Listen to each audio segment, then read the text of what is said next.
জাতীয় পার্টির মতো যেই দলগুলো ফ্যাসিবাদদের সহযোগিতা করেছে তাদের সঠিক বিচারের আয়ত্তে আনতে হবে। আজকে যেই আক্রমণ হয়েছে নূরের উপরে এবং গণ অধিকার পরিষদের উপরে, এইটা আমরা কেউ মেনে নিতে পারি না। আজকে গণ অধিকার পরিষদ যে 24 ঘন্টার আলটিমেটাম দিয়েছে, এই 24 ঘন্টার আলটিমেটামের সাথে আমরা সবাই একমত। আমরা পুরোপুরি সংঘাতে জানাই, আমরা দেখতে চাই সরকার এইটার জবাব সঠিকভাবে দিবে। আমরা ফ্যাসিবাদ পতনের 1 বছর পর আশা করি নাই এইভাবে ফ্যাসিবাদ পতনের জন্য যারা আন্দোলন করেছিল তাদের উপর আক্রমণ হবে।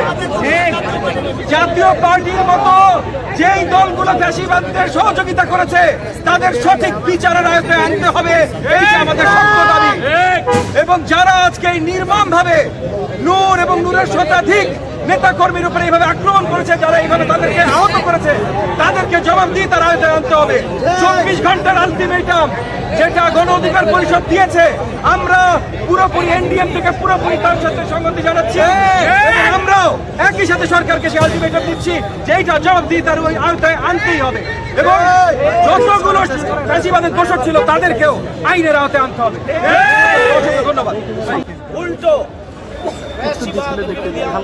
সহযোগিতা দ্বারা গণ অধিকার পরিষদ এবং তার নেতৃত্বের উপরে হামলা, একটারজনক হামলা, এটার তীব্র নিন্দা এবং প্রতিবাদ আমরা জানিয়েছি। আমাদের কেন্দ্রীয় সংগঠনের জানানো হচ্ছে আগামী দিনে আমরা সবাই ঐক্যবদ্ধভাবেই ফ্যাসিবাদ বিরোধী শক্তি যে কোনো চক্রান্ত এবং ষড়যন্ত্রের বিরুদ্ধে ঐক্যবদ্ধভাবে আমরা মাঠে থাকবো ইনশাআল্লাহ।